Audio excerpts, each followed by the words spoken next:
Hello and welcome to another episode of Hames Hot Mic, sponsored by our good friends at Simpson Notaries. Today we're deviating slightly from local government politics to politics of a different kind, politics of junior hockey. My guest today will be Barry Douglas from the Chilliwack Chiefs, and after this quick break we'll be back to talk about the efforts the BC Hockey League has gone through with the provincial government and public health to get hockey back on the ice. Back right after this.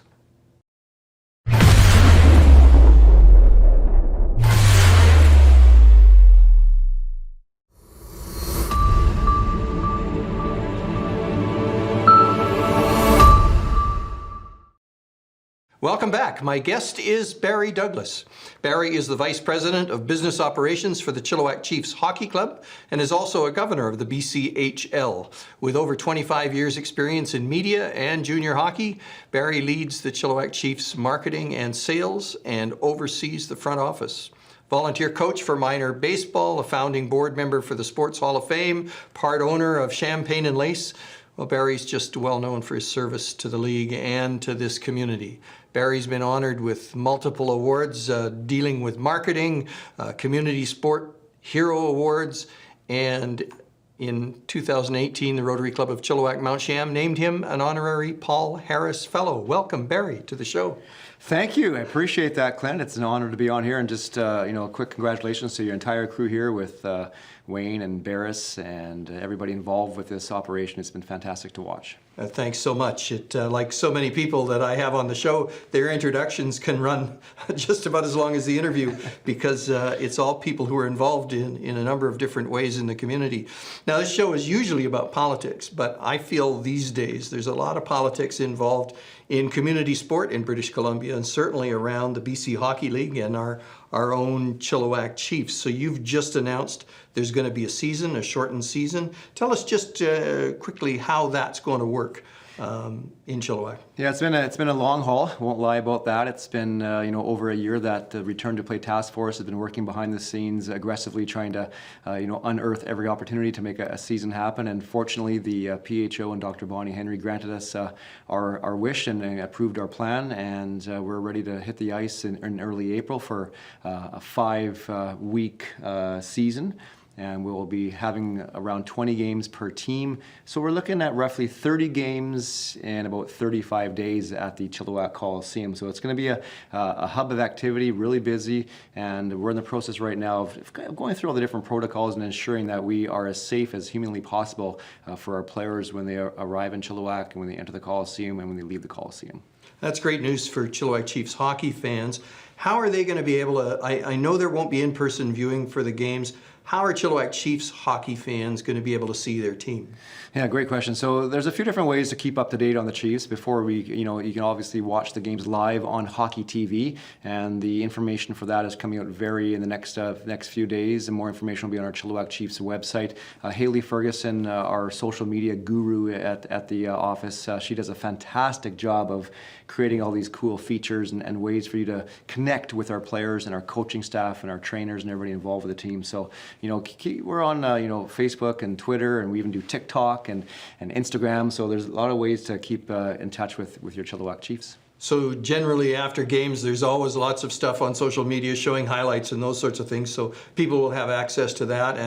And Hockey TV is a way that people can sign up. I'm assuming there's a cost to that. And you can sign up for the season and see all the Chiefs games. And you're saying those details will be on the website real soon on how people can do that? Yeah, we've been in discussions with Hockey TV, and we're rebranding it to BCHL TV, so that's going to be the new brand of the product. And Hockey TV, their organization, has been great to work with, and obviously with this all coming down rapidly, we've had to work with them on different pricing options for the 5 weeks as well. For those who've already paid their amount for the season, they're looking at how they're going to credit and work with those folks as well. So they have a pretty good plan in place. Expect it to be announced shortly, and all the details will be on our Chilliwack Chiefs website and all of our social media platforms.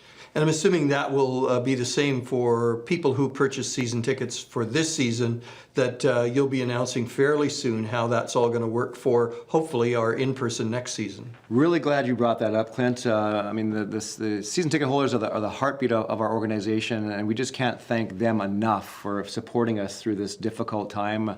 Without their support, we wouldn't have made it get through this process. But to answer your question, yes, so we're working on some detailed plans. One thing I can say for certain is there are funds that have been put in the team already, will be credited for next season. That'll be definitely an option to do that, as well as working on some pretty cool plans and added value and those kind of items to really show our thanks and support and appreciation for our season ticket holders. Well, that's great. I'd like to expand the conversation with you, Barry, to the league as a whole. You sit as a governor. Every team has a representative that sits on what essentially is a board of directors. Talk to me a little bit about the structure of the governance of BC Hockey League. And I know that you have some excellent staff as well. Tell us a little bit about those people and how that all works. Well, it starts at the top, and the Chiefs are so fortunate and blessed to have the greatest ownership in the BCHL with Maury Keith and his family, Jim Bond and his family, Eric Hasselman and his family. So it starts at the top, and they've put trust into myself and Brian Maloney to run not just the hockey club, but to run the Chilliwack Coliseum as well. So we just, we're very fortunate, Brian and I, to have the trust of the ownership to let us kind of do our work, and they mentor us obviously, and we use them for a lot of feedback. So the team, we all have an assistant coach in Brad Rahalla. We have our trainer in Brian Patafi, and Andrew Shaw is also one of our assistant coaches in our office. As I mentioned earlier, Haley Ferguson, we love what she does with the club. Barbara Hunt and Maria Nemeth, as well as in our accounting department. We have such a strong group in our organization, and just so grateful to have those on our team. So now when you take it to the next level, to the BCHL itself, we haven't even had a chance to mention Chris Hebb yet. Commissioner Hebb has been phenomenal through this whole entire process, Clint, where from day one he has just really led the BCHL through this pandemic and our return to play plan. And his right-hand man, Steve Cocker, the executive director, has been right at his side. And again, those guys have put in more hours than I've seen from anybody else to try to get this action back to play for us. And Jesse Adamson in the BCHL office and Dave Cannon as well are a big part of it. And the BCHL really has become a strong organization with a really good depth chart with a lot of different committees. There's the competition committee, there's the governance committee, there's a marketing committee. There's 4 or 5 different committees across our league that has really strengthened the direction that we're going with our business and marketing plans. As you know, I've followed the BCHL generally and the Chilliwack Chiefs specifically since their inception in the community way back. And the growth in the league, not just in the number of teams, but the quality of play, the growth in the league, and the quality of the people that are running the league. Getting Chris Head was, and prior to that, John Grisdale, both people that have a long history in sports and hockey, shows, I think, immense credibility that the league has when you have people like that, when you're drawing people like that to be in charge of the league. I think it's quite remarkable. I'd like to talk about the difference between the BC Junior Hockey League and the Western Hockey League. It's something that we're familiar with. I think most folks would know the Western Hockey League as part of the Canadian Hockey League, and we see the World Junior World Championships, and that typically involves players from the CHL, but there are major differences between why the WHL exists and why the BCHL exists. Can you talk a little bit about the difference between those two leagues? And we love having the platform to do this because there's a lot of confusion out there perhaps and not being educated on both paths. So first off, both paths are good paths. So we as a Chilliwack Chiefs organization led by Brian Maloney on our hockey side, with him being the GM and head coach, we really preach that there's paths for all athletes. And just, you got to pick the right path that works for you. We have people from the Chilliwack area who've gone in both paths and are very successful. So that's first and foremost that we want to make sure that we're clear on that. We just want to make sure we do what's best for each individual player. So some key differences, one would be is that the WHL has a draft. So all their 14-year-old players coming into the league are drafted, and they become property of that WHL team. So on our side, there is no draft. It's all about recruiting. So again, with Brian and Brad, their boots are on the ground. Their sleeves are rolled up every single day. They're always recruiting, looking for those players that can come to Chilliwack. So it's more of an open market and more of the family and players' decision of where they want to spend their junior hockey careers. It could be a year, it could be 2 years, it could be 3 years. So we just feel it's important for the family to have that final say of where they want to play their junior hockey and hopefully go on to college and perhaps pro hockey. So that's the biggest difference is the draft and, of course, the recruiting angle of it. And then, for that part as well, our league becomes more of a younger league. So our players' focus is going to the NCAA. That's our NHL, if you will, the next step, where players across our league, their focus is getting to Harvard or getting to North Dakota or Boston College or Denver University, all these great campuses in the United States. And it's pretty cool to see the trend right now. The direction that the junior hockey and our level of hockey is going is right now 33% of every NHL player has gone through the college route. That's a pretty big stat. So 1 out of every 3 players are now going through the college route, if you will, to pro hockey into the NHL. So the trend really is going in the right direction, and our players are just so focused on getting their education and then becoming an athlete. So a student athlete really is the focus of our league. And in the WHL, those players aren't eligible for American University scholarships because the WHL is considered a league that pays its players. Although it's not anything like a professional hockey player. There's certainly you couldn't live on the salary you make if you were in the WHL. But only through junior A leagues in Canada can you have access then to those NCAA scholarships. And Chilliwack has it seems a large number of the roster every year is committed to a university or other. What's the average number of players on the Chilliwack team that would be going to an NCAA scholarship? Well, for the Chilliwack Chiefs, and across the BCHL, most teams do a really, really good job in the BCHL. We feel we're the top league across Canada for getting scholarships and commitments for players. And for the Chilliwack Chiefs, 90 to 95% every year, our players have a commitment by the end of the season. And I'll throw it out there again. Like Brian Maloney, he's the first one at the rink. He's on that phone, talking to scouts, talking to both NCAA and NHL scouts. Really, well, for lack of a better term, pumping the tires for his players and really, working behind the scenes to get his players' commitments, our players' commitments. So, so to answer your question, 90-95% every year of our team. And also the other trend happening right now too is NHL draft picks. As you know, Clint, the Chiefs have been fortunate to have NHL draft picks the last few years play on our team, and this year as well in this pod coming up. I mean, we have Sasha Teleguin who's on the draft radar, and there's 3 or 4 other players who could go as well. And we're pretty excited to have those players here in Chilliwack. Well, I want to get back to the issue of the draft, but I also want folks to understand something. The players, why it's so important that these players got to play this year. These folks are in this league so that they will get scholarships, and by not playing, the implication would have been that many of these players would be waiting at least a year, if not longer, to get access to those scouts and to those scholarships. So it was imperative that these players got to play this year. Now, one of the things that happened was you were sending players other places to play up until now.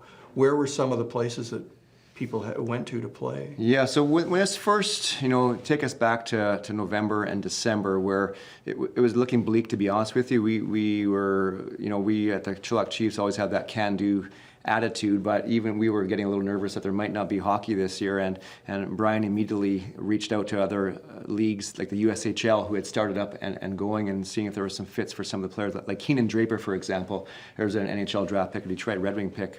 He wanted and needed to get on the ice, so Brian made arrangements for him to get into USHL, and there's probably 6 or 7 other players in that same mold at that time. And then fast forward to January and February, and there was a couple of our players, our 20-year-olds, who, again, we weren't 100% certain we were going to have a season, so we wanted to make sure a guy like Nicholas Tchaikovsky had a chance to play in his 20-year-old season. So he was moved to Alberta, to the AJHL, and he's getting some game action, and he's flourishing right now, which is so good to see. But I got chills earlier when you were talking about that, as it was. Brian and I were sitting in my office when we got the news that we were approved, and it was just so emotional. And my first thought was, our 20-year-olds get to play their final season. I mean, the other players, obviously, it's important too, like the players like Ethan Bone, who got drafted last year, and the others who are trying to develop. But those 20-year-olds, you know, there was a chance they wouldn't get to play any more hockey, and it's just so awesome that they can play. Yeah, that was such good news. You know, we talked. You mentioned the number of junior A players that are going to universities and then going into the NHL, and that's increasing every year. And I think that speaks to, I think, the general increase in the quality of players that are coming into, especially the BC Junior League. As you said, it's acknowledged as the top junior league in Canada, junior A league in Canada. More and more, there's a parity between the players that are playing in the Western League and players that are playing in the BC Junior League, and to some degree the Alberta League. I think it was the year Dennis Chilliwack was drafted, 2016, if I remember correctly, that there were more players came out of the BC Hockey League in the top 20 in the draft than came out of the Western League. There were, at that year, there were 3 players came out of BCHL teams and were drafted, 2 out of Penticton, and of course Dennis Chilliwack, who played for the Chiefs and now is playing in the Detroit organization. Do you think there's a day coming where the junior A leagues are going to be seen on the same footing as Canadian Hockey League teams? And I ask this in the context of the World Juniors as an example. Like Hockey Canada, who I believe is involved in some of the player selections and camps, doesn't seem to reach down into the junior A leagues at all when it comes to selecting players for that. Can you talk about that a little bit? How does that? Sure. How do you see that? Yeah, I truly, personally believe that one day we will be on equal footing with major junior, and the gap is really closing, and it's closing quickly. I mean, look at the previous World Juniors. You look at Team USA and all the NCAA players that are on that team, and they do quite well every season, every World Juniors, I should say. And then Team Canada as well has been getting more and more players coming from the NCAA ranks to play on the World Junior team. And you know, again, get back to looking at our league right now, and the players who are coming into our league are players who are on the Hockey Canada and Team USA radars. So I do feel that gap is closing. I do feel we're going to get one day where we're going to have, you know, players from our organization and our league playing for the World Juniors, and you know, both on the ice and off the ice, we've really seen that gap close. And you know, Chris Heb, our commissioner, really having the connections he does with professional sports and his background, and I see some really exciting times ahead with our league, with some plans that we're working on right now with some different properties, different events that we're looking at doing. And I think in the next couple of years, BCHL fans are going to be pretty excited to be part of this. And you know, again, you look at our own team and Brian Maloney being the head coach of the Team Canada for the World Junior A Challenge. I mean, I feel bad for him. He was supposed to be the head coach this year for that event, and it got canceled. So hopefully he'll be the bench boss next year for that program. But you know, we have a lot of good bloodlines in our organization and our team that have got those NHL connections. Yeah, it's such a great time for the BCHL and junior A hockey, and I'm so delighted we're going to get a chance to see a little bit more of it in the coming weeks. We're going to just take a quick break, and then we're going to be back again with Barry Douglas, who's a VP with the Chilliwack Chiefs, and we're going to talk a little more BCHL politics and hockey.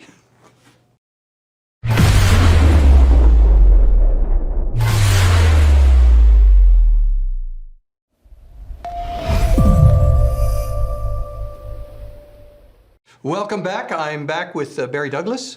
And Barry, you had mentioned just a couple of seconds ago about Chris Heb and the job that he's done. And I don't think anybody who's paying attention hasn't noticed that the BCHL is getting on more sports broadcasts. There's regular features on the BCHL that are happening. And it feels like that's a lot of Chris Heb and his connections through to the sports media in Vancouver. Would that be a correct assessment? Yeah, that's very accurate. I mean, Chris, his pedigree is remarkable. Obviously, he worked for the Toronto Maple Leafs, their organization. He was, for those oldest like us, I'll say, I remember Sports Page back in the day. Chris Heb was a big part of Sports Page back then. And honestly, through that whole process, I mean, his connections in the sports media are second to none. Fortunately, I'm part of a few different task force. I'm part of the Futures Task Force of the BCHL, and every time we come up with an idea, Chris always seemed to have some kind of a connection for someone we can reach out to and talk to. So his connections are again second to none, and just his passion for our product and our league. I mean, Chris came into the BCHL not knowing a lot about our product or our game, and he has put his homework in. He's worked hard to really learn every facet of our organizations and really understand both on and off the ice. And we couldn't have a better leader right now than Chris. Well, let's talk about the future a little bit, since you brought it up. The BCHL, it seems to me there are two kinds of teams in the BCHL. There's some big market teams, and I consider Chilliwack one of those. And you have big rinks in Surrey and big rinks in Langley and Penticton and Vernon, where those teams seem to be perennially strong, and they draw pretty well, and they're well-run organizations. And then you have other teams that are small, very small markets. They're in some cases community-owned, but still doing okay. I look at the attendance numbers and I think, gosh, how do you sustain that? But they seem to year after year. Is the league as a whole doing quite well? Is expansion into the U.S. market something that's going to be considered in the future? Wenatchee has been just a wonderful addition. Their brand of hockey and energy and enthusiasm of their fans is just a wonder to behold. What's the future going to look like?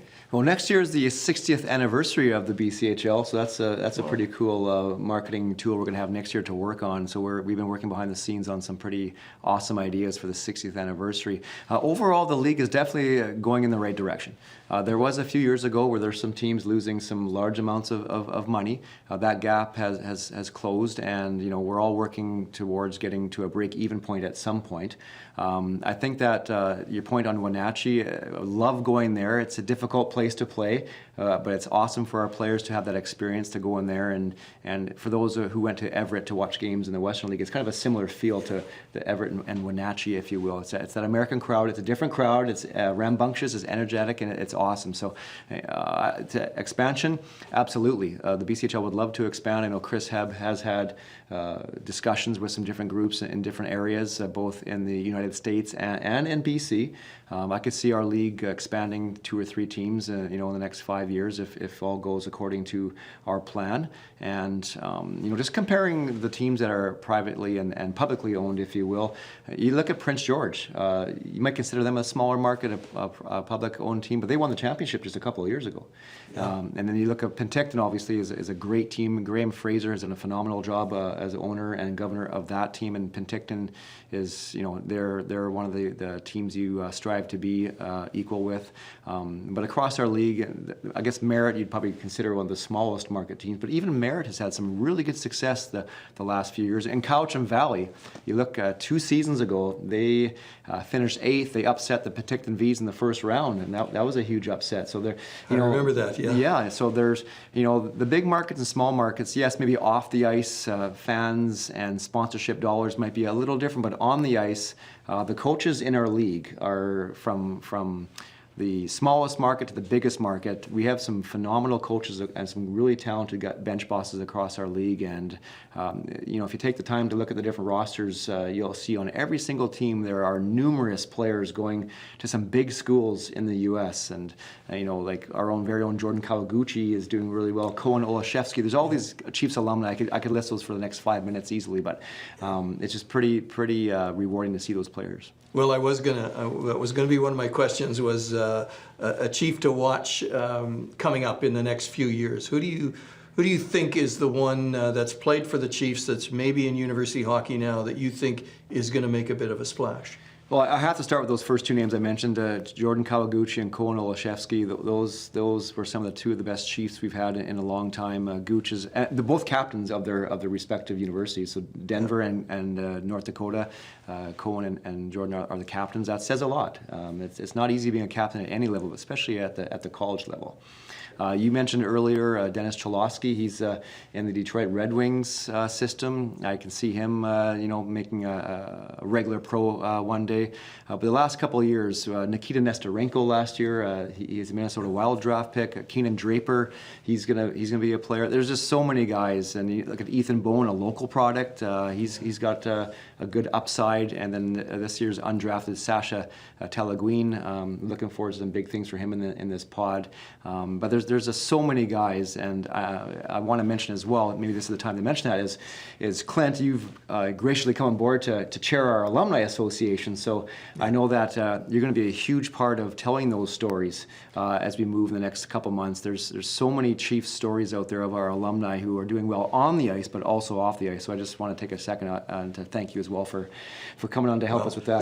That was my next question. Okay, good. Was All to right. say, hey, one of the exciting projects, and I know this because you've asked me to help out, and I'm pleased to do so. I consider myself one of the biggest Chiefs fans out there, is to reanimate and reactivate the Chiefs alumni so that we can hear as a community where some of these folks are, and they're not just hockey folks, but we've got some incredible stories to tell of people who are involved in business, people who are involved in careers like first responders who've done amazing things, people who are involved in the hockey world but outside of playing, coaching or managing or doing those things. And I think it'd be great for the community to know that being a Chilliwack Chief isn't just about going on to play pro hockey. It's about being a good person, and the lessons that those folks learned through those years have served them extremely well. So I'm excited to be on board with that. Yeah, it was pretty cool to see when we first put the call out, asking alumni to reach out to us with their information. In the first 48 hours, we had over 90 alumni reach out and send their information, and I know you had a chance to look at a lot of that came in. It was just cool to see. Okay, here's a coach, here's a teacher, here's a business owner, here's a former SEAL team. You know, it's pretty fascinating to see what our players are up to, our former players are up to now, and I can't wait to listen in on your podcast. Yeah, and I think that's another thing that we're going to try to do is have a podcast and bring some of those folks in so we can talk to them and people can get access and find out what they're doing. So I'm really excited about that piece of the Chilliwack Chiefs. I'm really excited for you guys because you're going to get a chance to actually get these kids back on the ice. I saw a little video clip online on social media of them being told they're going to play again, and that was certainly the definition of happiness as far as I could see. So best of luck with this season, Barry, and hopefully when September or so rolls around, we're going to be talking about having fans back in the building and getting to see some great Chiefs hockey again. Remind folks that you can check out the Chiefs website to find out when and how to access the games on TV. Barry, it's just been an absolute pleasure, as always, chatting with you, and I hope that we can have you back at some time in the future. This isn't really politics, but it's topical. It's something that people have asked us about, have sent messages into the show to say, what's happening with the Chiefs? We want to find out. So I want to say thank you so much, Barry, for being my guest today, and I hope we've been able to provide some really good information to Chiefs fans throughout the Valley, because the Chiefs do have fans all up and down the Valley. And I can't wait to see things like local hockey back thriving in our great community and throughout the province. For now, that's all the time we have for this edition of Hames Hot Mic, sponsored by, of course, Simpson Notaries. I hope you'll tune in again. Thank you.